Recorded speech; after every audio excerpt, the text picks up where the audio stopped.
Hi friends, welcome back. This is your Arul. சரி வாங்க நம்ம வீடியோவில் போவோம். என்னடா எங்க குடும்ப பிரச்சனை பெருசாக போயிட்டு இருக்கு. ஆமாங்க, நம்ம மல்லி வந்து வீட்டில் விளக்கேற்றி வச்சுட்டு ஒரு பக்கம் நின்றுட்டு இருக்காங்களா.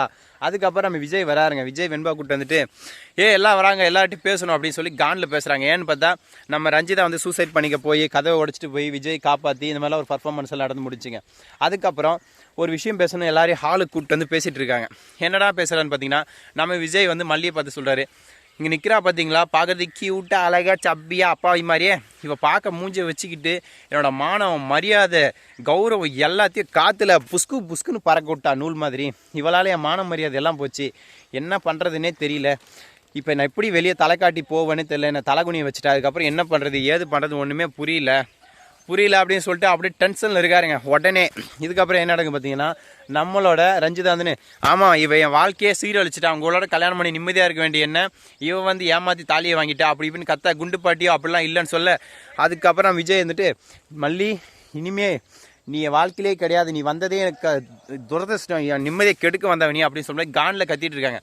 உடனே மல்லி சொல்கிறாங்க, நான் அப்படி எதுவும் பண்ணல, எதுவுமே நானாக பண்ணல, எல்லாம் தானாக நடந்துச்சுன்னு சொல்ல. அதுக்கப்புறம் என்ன நடக்குது பார்த்தீங்கன்னா, இதை நம்ம விஜய் வந்து நம்பலைங்க, செம்ம காலில் பேசிகிட்டு இருக்காரு. உடனே நம்மளோட மல்லி நேராக போகிறாங்க. போயிட்டு சூடம் இருக்குது பார்த்தீங்களா, பூஜை ரூம்லேருந்து ஒரு தட்டு, அதில் கொஞ்சம் நீர், அதில் ஒரு கற்பூரத்தை வச்சு கொளுத்தி கொண்டு வராங்க. இங்கே பாருங்கள் விஜய் சார், எதுவுமே நானாக பண்ணல, எல்லாம் தானாக நடந்தது. எப்படி நடந்துச்சு ஏன் நடந்துச்சுலாம் எனக்கு தெரியாது, ஓகேங்களா. நான் தான் பண்ணேன்னு சொல்லிட்டு சும்மா ஏன் மேலே அப்பாண்டமாக பழி சொல்லாதீங்க.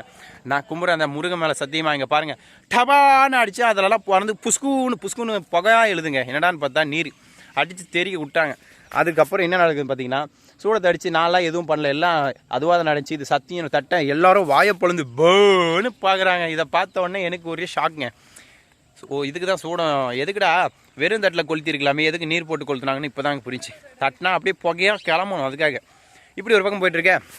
விஜயா வந்துட்டு நீ என்ன சொன்னாலும் நம்ப மாட்டேன் மல்லி, இந்த வீட்டில் இந்த சோஃபா எப்படி இருக்கோ, அந்த டிவி எப்படி இருக்கோ, அந்த ஃப்ரிட்ஜு எப்படி இருக்கோ, அதே மாதிரி தான் நீயும் ஒரு ஓரமாக இருந்துட்டு போ. அதுக்கு மேலே அதே பொருள் தான் நீயும். தேவையில்லாம் இனிமேல் எங்கள் விஷயத்தை தலையிடாத.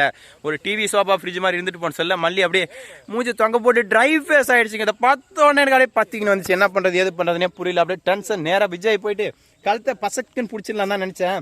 பட் எங்கள் நைனா வேணான்ட்டார். இவருக்காக தான் விஜயை சும்மா விட்றேன். இதை பார்க்குற விஜய் ஃபேன்ஸ் எல்லாம் மேலே காண்டா வேணாம். என்னங்க பண்ணுறது, மல்லிக்கு ஒன்றுனா துடிக்குதா இல்லையா இதயம், குட்டி இதயம், குட்டி இதயம்.